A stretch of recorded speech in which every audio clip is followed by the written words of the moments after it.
Hello guys, welcome to our Parcham IAS. आज मैं आपके लिए लेकर आई हूँ NCERT class 8th science chapter 9। जो हमारा चैप्टर 9 है वो क्या है? जंतुओं में जनन। अब हम जानेंगे आज के जंतुओं में जनन कैसे होता है उसके बारे में। आपने पाचन, परिसंचरण एवं श्वसन प्रक्रम के बारे में पिछली कक्षा में पढ़ा था।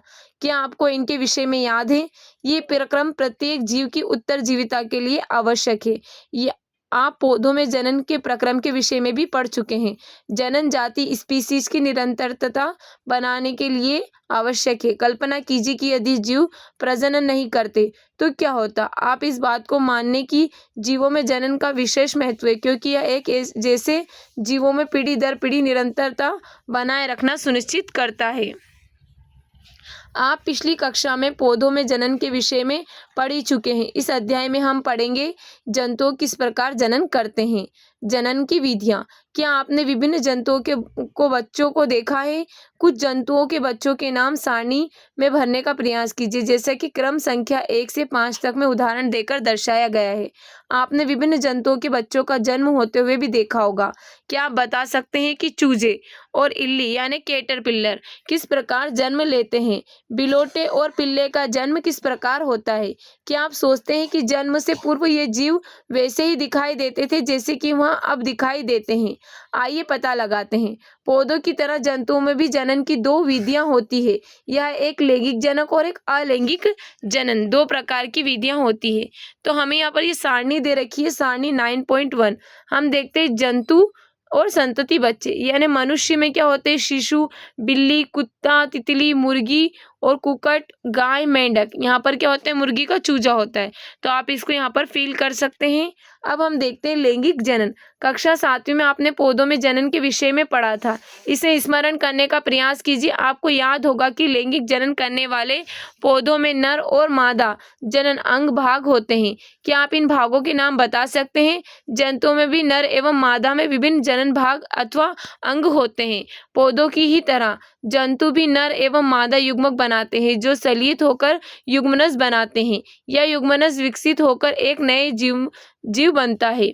इस प्रकार का जनन, जिसमें नर तथा मादा युग्मक का संलयन होता है, लैंगिक जनन कहलाता है। आइए हम मनुष्य में जनन भागों का पता लगाएं तथा जनन प्रक्रम का अध्ययन करें। अब हम यहाँ पर देखते हैं नर जनन अंग।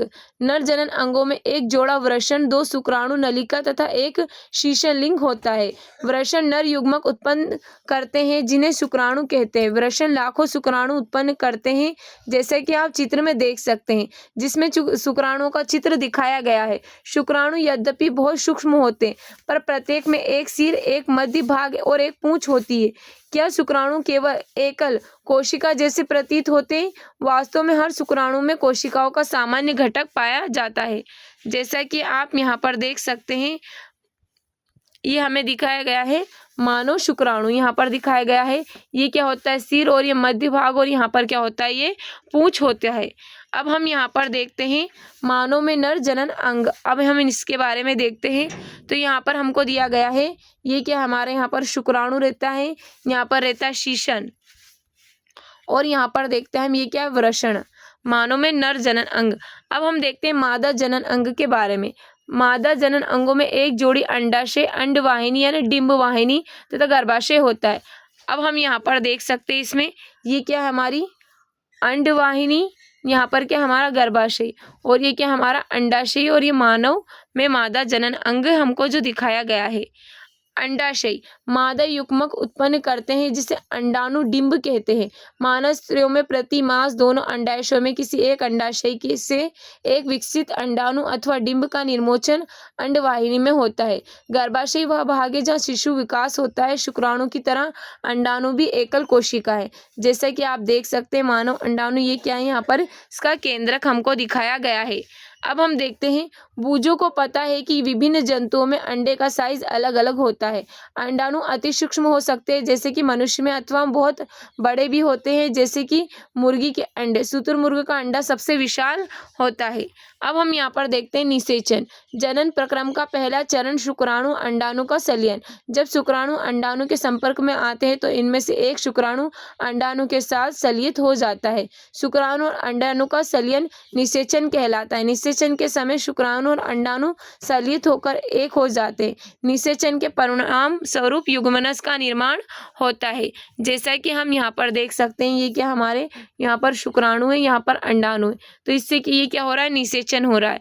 और फिर ये क्या हो रहा है, युग्मन ये संलित हो जाते केंद्रक में जाकर के, दोनों संलित केंद्रक, और यहाँ पर क्या बनता है, फिर युग्मनज बनता है। क्या आपको जानकारी थी कि एक युग्मनज नए व्यष्टि का प्रारंभ है।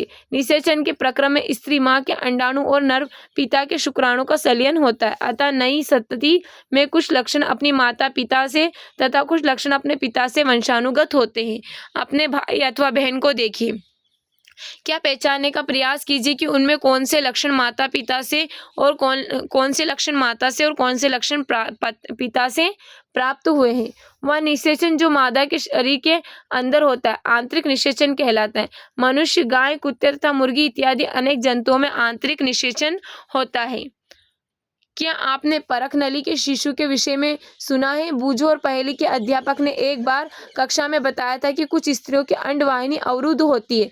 ऐसी स्त्रियां शिशु उत्पन्न करने में असमर्थ होती है क्योंकि निषेचन के लिए शुक्राणु मार्ग अवरुद्ध होने के कारण अंडाणु तक नहीं पहुंच पाते। ऐसी स्थिति में डॉक्टर चिकित्सा ताजा अंडाणु एवं शुक्राणु एकत्र करके उचित माध्यम से कुछ घंटों के लिए एक साथ रखते हैं, जिसमें IVF अथवा इन विट्रो निषेचन शरीर से बाहर कृत्रिम निषेचन हो सके। अगर निषेचन हो जाता है तो युग्मनज को लगभग 1 सप्ताह तक विकसित किया जाता है, जिसके पश्चात उसे माता के गर्भाशय में स्थापित किया जाता है। माता के गर्भाशय में पूर्ण विकास होता है तथा शिशु का जन्म सामान्य शिशु की तरह ही होता है। इस तकनीक द्वारा जन्मे शिशु को परख नली शिशु कहते हैं। यह एक मिथ्या नाम है क्योंकि शिशु का विकास परख नली में होता है। आपको यह जानकर आश्चर्य होगा कि अनेक जंतुओं में निषेचन की क्रिया मादा जंतु के शरीर के बाहर होती है। इन जंतुओं में निषेचन जल में उत्पन्न होता है। आइए इसका पता लगाते हैं, यह किस प्रकार संपन्न होता है। क्रियाकलाप 9.1 वसंत अथवा वर्षा ऋतु के समय किसी तालाब अथवा मंद गति से बहते झरने का भ्रमण कीजिए।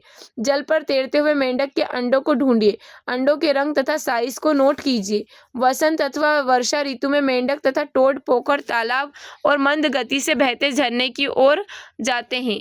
जब नर तथा मादा एक साथ पानी में आते हैं तो मादा सैकड़ों अंडे देती है। मुर्गी के अंडे की तरह मेंढक के अंडे कवच से ढके नहीं होते तथा ये अपेक्षाकृत बहुत कोमल होते। जेली के एक परत अंडों के एक साथ रखती है तथा इनकी सुरक्षा भी करती है। जैसा कि हम यहाँ पर देख सकते हैं, क्या दिखाई दे रहे हैं हमको, मेंढक के अंडे दिखाई दे रहे हैं। मादा जैसे ही अंडे देती है, नर उस पर शुक्राणु छोड़ देते हैं। प्रत्येक शुक्राणु अपनी लंबी पूंछ की सहायता से जल में इधर उधर तैरते रहते हैं। शुक्राणु अंड कोशिका के संपर्क में आते हैं, जिसके फलस्वरूप निषेचन होता है। इस प्रकार का निषेचन, जिसमें नर एवं मादा युग्मक का संलयन मादा के शरीर के बाहर होता है, बाह्य निषेचन कहलाता है। जैसे कि हम देखते हैं हमारे जलीय जंतु जैसे स्टारफिश जैसे जलीय प्राणी में होता है। अब हम यहाँ पर देखते हैं हमारी जो है यहाँ पर फिश और मेंढक के एक साथ सैकड़ों अंडे क्यों देते हैं, जबकि मुर्गी एक समय में केवल एक ही अंडा देती है। अब हम इसके विषय में पढ़ते हैं। यद्यपि यह जंतु सैकड़े अंडे देते हैं तथा लाखों शुक्राणु निर्मोचित करते हैं, सारे अंडों का निषेचन नहीं होता, वह नया जीव नहीं बन पाते। इसका कारण यह है कि अंडे एवं शुक्राणु निरंतर जल की गति, वायु एवं वर्षा से प्रभावित अनावृत होते रहते हैं। तालाब में दूसरे ऐसे जंतु भी होते हैं जो इन अंडों का भोजन करते, अतः अंड कोशिकाओं एवं शुक्राणु का बड़ी संख्या में उत्पन्न होना आवश्यक है ताकि उनमें से कुछ निषेचन सुनिश्चित किया जा सके। अब हम यहाँ पर देखते हैं एक एकल कोशिका किस प्रकार एक बड़ा जीव बन सकता है। भ्रूण का परिवर्धन, निषेचन परिणाम स्वरूप युग्मनज बनता है जो विकसित होकर भ्रूण में परिवर्धित होता है। युग्मनज लगातार विभाजित होकर कोशिकाओं के गोले में बदल जाता है। तत्पश्चात कोशिकाओं समूहीकृत होने लगती है तथा विभिन्न उत्तकों अंगों में परिवर्धित हो जाती है। इस विकसित होती हुई संरचना को भ्रूण कहते हैं। भ्रूण गर्भाशय की दीवार में रोपित होकर विकसित होता रहता है। गर्भाशय में भ्रूण का निरंतर विकास होता रहता है। धीरे धीरे विभिन्न शारीरिक अंग जैसे कि हाथ, पैर अब हम यहाँ पर पहले देख लेते हैं इसको क्या है हमारे पास में, युग्मनज का बनना तथा युग्मनज से भ्रूण का विकास, कोशिकाओं का पिंड और यहाँ पर भ्रूण का गर्भाशय में रोपण अवर्धित। अब हम यहाँ पर देखते हैं हमको क्या दिखाई दे रहा है, यहाँ पर ये क्या हमारा गर्भाशय रूपित भ्रूण और यहाँ पर अंडाशय और ये क्या अंडोत्सर्ग और युग्मनज। यहाँ पर हम ये बी देखते हैं, ये गर्भाशय की भित्ति दिखाई दे रही है हमको और विकसित होता हुआ भ्रूण दिखाई दे रहा है। तो अब हमने देखा यहाँ पर कि हाथ, पैर, सिर, आँख और कान इत्यादि विकसित हो जाते हैं। भ्रूण की वह अवस्था जिसमें सभी शारीरिक भागों की पहचान हो सके गर्भ कहलाता है। जब गर्भ का विकास पूरा हो जाता है तो माँ नवजात शिशु को जन्म देती है। जैसे कि हम यहाँ पर देख सकते हैं कि हमारा गर्भाशय में भ्रूण। मुर्गी में भी आंतरिक निषेचन होता है, परंतु क्या मनुष्य गाय की तरह मुर्गी भी बच्चों को जन्म देती है? आप जानते हैं कि मुर्गी बच्चों को जन्म नहीं देती, तब चूजे कैसे जन्म लेते? आइए पता लगाते हैं। निषेचन के फौरन बाद ही युग्मनज लगातार विभाजित होता रहता है और अंडवाहिनी में नीचे की ओर बढ़ता रहता है। इसके नीचे बढ़ने के साथ साथ इस पर सुरक्षित परत चढ़ती ही जाती है। मुर्गी के अंडे पर दिखाई देने वाला कठोर कवच भी ऐसे ही सुरक्षित परत है। कठोर कवच के पूर्ण रूप से बन जाने के बाद मुर्गी अंडे का निर्मोचन करती है। मुर्गी के अंडे को चूजा बनने में लगभग 3 सप्ताह का समय लगता है। आपने मुर्गी का ऊष्मायन के लिए अंडों पर बैठे देखा होगा। क्या आप जानते हैं कि अंडे के अंदर चूजे का विकास इस अवधि में ही होता है? चूजे के पूर्ण रूप से विकसित होने के बाद कवच के प्रस्फुटन के बाद चूजा बाहर आता है। बाह्य निषेचन वाले जंतुओं में भ्रूण का विकास मादा के शरीर के बाहर ही होता है।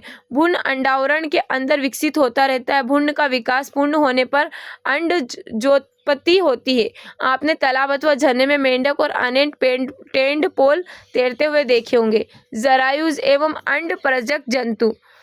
हमने जाना कि कुछ जंतु विकसित शिशु को जन्म देते हैं, जबकि कुछ जंतु अंडे और जो बाद में शिशु में विकसित होते हैं, वह जंतु जो सीधे ही शिशु को जन्म देते हैं जरायु जंतु कहलाते। वे जंतु जो अंडे देते हैं अंड प्रजक जंतु कहलाते। निम्न क्रियाकलाप की सहायता से आप इस बात को और अच्छी प्रकार से समझ सकेंगे तथा जरायुज और अंड प्रजक में विभेद कर सकेंगे।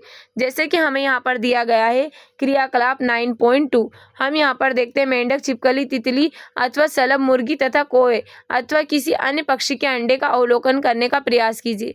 क्या आप इन सभी प्राणियों के अंडों का अवलोकन कर पाएं?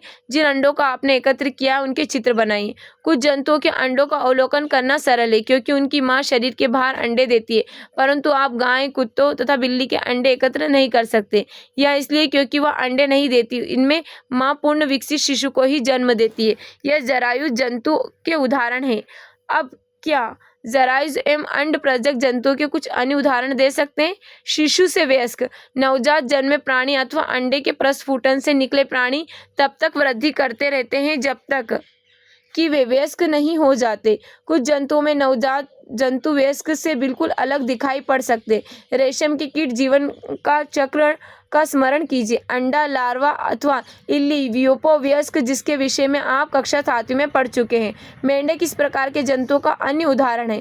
मेंढक में अंडे से प्रारंभ करके वयस्क बनने की विभिन्न अवस्थाओं में चरणों का प्रेक्षण कीजिए। हम 3 स्पष्ट अवस्थाओं अथवा चरणों को देख पाते: अंडा, टेडपोल, लार्वा, वयस्क। क्या टेडपोल वयस्क मेंढक से भिन्न दिखाई देता है? क्या आप सोच सकते हैं कि किसी दिन ये टेडपोल वयस्क मेंढक बन जाएंगे? उसी प्रकार रेशम के कीट, इल्ली, प्यूपा, वयस्क रेशम के कीट बहुत अलग दिखाई पड़ते हैं। वयस्क में पाए जाने वाले लक्षण नवजात में नहीं पाए जाते। फिर टेडपोल अथवा इल्ली का बाद में क्या होता है? अब हम देखते हैं टेडपोल और इल्ली का बाद में क्या होता है। आपने एक सुदूर शलभ को कुकुन से बाहर निकलते देखा होगा। टेडपोल रूपांतरित होकर वयस्क में बदल जाता है, जो छलांग लगा सकता है और तैर सकता है। कुछ विशेष परिवर्तन के साथ टेडपोल का वयस्क में रूपांतरण कायांतरण कहलाता है। जैसे जैसे हम बड़े होते हैं हमारे शरीर में किस प्रकार के परिवर्तन दिखते हैं? क्या आप सोचते हैं कि हमारा भी कायांतरण होता है? मनुष्य में जन्म के समय से ही नवजात में वयस्क सामान्य शारीरिक अंग मौजूद होते हैं। अलैंगिक जनन। अब हम जानेंगे अलैंगिक जनन के बारे में। जब तक हमने जनन प्रक्रम का अध्ययन उन जंतुओं में पढ़ा है जिनमें हम परिचित हैं, परंतु अत्यंत छोटे जंतु जैसे कि हाइड्रा एवं सूक्ष्मदर्शी जंतु जैसे कि अमीबा में जनन किस प्रकार होता है, क्या आप उनके प्रजनन करने के ढंग के विषय में जानते हैं? आइए इसका पता लगाते हैं। हम यहाँ पर देखते हैं क्या है, मेंढक का जीवन चक्र दिखाया गया है हमको। सबसे पहले क्या, अंडे, फिर आरंभिक टेंडपोल, फिर क्या होता है बाद का टेंडपोल, और फिर वयस्क मेंढक के रूप में बन जाता है ये।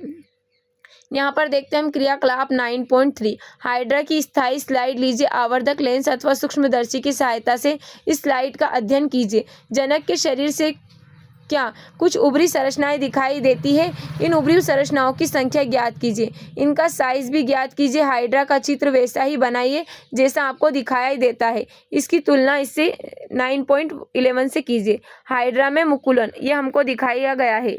अब हम देखते हैं प्रत्येक हाइड्रा में एक या अधिक उभार दिखाई दे सकते हैं। उभार विकसित होते नए जीव जिन्हें मुकुल कहते हैं। स्मरण कीजिए ये यीस्ट में मुकुल दिखाई देते हैं। हाइड्रा में भी एकल जनक निकलने वाले उद्र से नए जीव का विकास होता है। इस प्रकार के जनन को, जिसमें केवल एक ही जनक नए जीव को जन्म देता है, अलैंगिक जनन कहलाते हैं। हाइड्रा में मुकुल में नया जीव विकसित होता है, इसलिए इस प्रकार के जनन को मुकुलन कहते हैं। अलैंगिक जनन की अन्य विधि अमीबा में दिखाई देती है। आइए देखिए यह कैसे होता है। आप अमीबा की संरचना के विषय में पढ़ चुके हैं। आपको स्मरण होगा कि अमीबा एक कोशिका होता है। इसमें केंद्रक के दो भागों में विभाजन में जनन क्रिया प्रारंभ होती है। इसके बाद कोशिका दो भागों में कोशिकाओं में बढ़ जाती है, जिसके प्रत्येक भाग में केंद्रक होता है। परिणाम स्वरूप एक जनक से दो अमीबा बनते हैं। इस प्रकार के अलैंगिक जनन को, जिसमें जीव विभाजन होकर दो संतति उत्पन्न करता है, द्विव खंडन कहलाता है। मुकुलन एवं द्विखंडन के अतिरिक्त कुछ अन्य विधियां भी है जिनके द्वारा एकल जीव संतति जीवों, जैसे कि सबसे पहले हम यहाँ पर देखते हैं, ये क्या हमारा अमीबा दिखाई दे रहा, विभाजित केंद्रक दिखाई दे रहा। फिर हमको यहाँ पर, और ये क्या हो रहा है, यहाँ पर संतति यानी अमीबा का द्विखंडन हो रहा है। अब हम देखते हैं जीव संतति जीवों को। पहले यहाँ पर डोली की कहानी, क्लोन किसी समरूप कोशिका या किसी अन्य जीवित भाग अथवा संपूर्ण जीव को कृत्रिम रूप से उत्पन्न करने की प्रक्रिया को क्लोनिंग कहलाती है। किसी जंतु की सफलतापूर्वक क्लोनिंग सर्वप्रथम इयान विल्मट और उनके सहयोगी एडिनबर्ग स्कॉटलैंड के रोजलिंग इंस्टीट्यूट में की। उन्होंने एक भेड़ को क्लोन किया जिसका नाम डोली रखा गया। डोली का जन्म 5 जुलाई 1996 को हुआ था। यह क्लोन किया जाने वाला पहला स्तनधारी था। सबसे पहले हम यहाँ पर देखते हैं क्या है, फिन डॉर्सेट भेड़, स्कॉटिश ब्लैक फेस ईव, और ये हमारी डोली है। डोली की क्लोनिंग करते समय फिन डॉर्सेट नामक मादा भेड़ की स्तन ग्रंथि एक कोशिका एकत्र की गई। उसी समय स्कॉटिश ब्लैक फेस ईव से एक अंड कोशिका भी एकत्र की गई। अंड कोशिका से केंद्र को हटा दिया गया। तत्पश्चात फिन डॉर्सेट भेड़ के स्तन ग्रंथि से ली गई कोशिका के केंद्र को स्कॉटिश ब्लैक फेस ईव के केंद्रक विहीन अंड कोशिका में स्थापित किया गया। इस प्रकार उत्पन्न कोशिका को स्कॉटिश ब्लैकफिश ईव में रोपित किया गया। अंड कोशिका का विकास एवं परिवर्धन सामान्य रूप से हुआ। अंततः डोली का जन्म हुआ। यद्यपि स्कॉटिश ब्लैकफिश ईव ने डोली को जन्म दिया था, परंतु डोली फिन डॉर्सेट भेड़ के समरूप थी जिससे केंद्रक लिया गया था, क्योंकि स्कॉटिश ब्लैकफिश ईव के केंद्र को अंड कोशिका से हटा दिया गया था।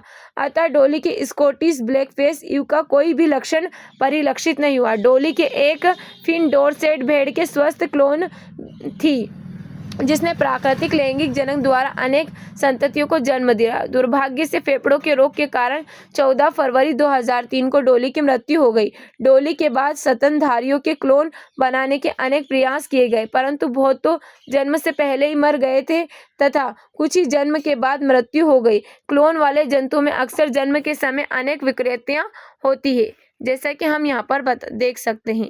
अब हमें यहाँ पर दिया गया है प्रमुख शब्द: अलैंगिक जनन, द्विखंडन, मुकुलन, अंडे, भ्रूण बाह्य निषेचन, गर्भ आंतरिक निषेचन, कायांतरण, अंड प्रजनक जंतु, लैंगिक जनक, शुक्राणु, जरायु जंतु और युग्मनज। हम इनके बारे में अच्छे से समझ गए हैं। अब हम देखते हैं हमने इसमें क्या सीखा। जंतु दो विधियों द्वारा प्रजनन करते हैं, यह है लैंगिक जनक और एक होता है अलैंगिक जनन। नर युग्मक एवं मादा युग्मक के संलयन द्वारा जनन को लैंगिक जनन कहलाते हैं। अंडाशय अंडवाहिनी एवं गर्भाशय मादा के जनन अंग है। नर के जनन अंग वृषण, शुक्राणु, नली एवं शीशन। अंडाशय मादा युग्मक उत्पन्न करते करते हैं जिन्हें अंडाणु अथवा अंड कोशिका कहते हैं। वृषण नर युग्मक उत्पन्न करते हैं जिसे शुक्राणु कहते हैं। अंडाणु एवं शुक्राणु का संलयन निषेचन कहलाता है। निषेचित अंडा युग्मनस कहलाता है। मादा के शरीर के अंदर होने वाले निषेचन को आंतरिक निषेचन कहते हैं। यह मनुष्य एवं जंतु जैसे कि मुर्गी, गाय एवं कुत्तों में इत्यादि होता है। वह निषेचन जो मादा के शरीर के बाहर होता है बाह्य निषेचन कहलाता है, जैसे कि हम मेंढक, स्टारफिश इत्यादि में दिखाई देता है। युग्मनज में अनेक विभाजन होते हैं तथा भ्रूण बनता है। भ्रूण गर्भाशय की दीवार में स्थापित होता है जहाँ उसकी वृद्धि एवं परिवर्धन होता है। भ्रूण की वह अवस्था जिसमें उसके शारीरिक भाग विकसित होकर पहचान योग्य हो जाते हैं तो उसे गर्भ कहते हैं। मनुष्य, गाय एवं कुत्ते जैसे जंतु जो शिशु को जन्म देते हैं उन्हें जरायु जंतु कहते हैं। मुर्गी, मेंढक, छिपकली, तितली जैसे जंतु जो अंडे देते हैं अंड प्रजक जंतु कहलाते हैं। लार्वा को कुछ उग्र परिवर्तनों द्वारा वयस्क जंतु में बदलने की प्रक्रिया कायांतरण कहलाती है। जनन का वह प्रकार जिसमें केवल एक ही जीव भाग लेता है अलैंगिक जनन कहलाता है। हाइड्रा में मुकुल द्वारा नए जीव का विकास होता है। इस प्रकार अलैंगिक जनन को मुकुलन कहते हैं। अमीबा स्वयं दो भागों में विभाजित होकर संतति उत्पन्न करता है। इस प्रकार के अलैंगिक प्रजनन को द्विखंडन कहते हैं। अब हमें यहाँ पर कुछ क्वेश्चंस दिए गए हैं। इन सभी क्वेश्चंस के आंसर आप मुझे कमेंट बॉक्स में कमेंट करना। उम्मीद है जो हमारा आज का चैप्टर आपको अच्छा लगा। अगर हमारा आज का चैप्टर आपको अच्छा लगा है तो इसी तरह की अपडेट के लिए हमारे चैनल को सब्सक्राइब करें और बेल आइकन को दबाना ना भूलें। Okay, thank you so much.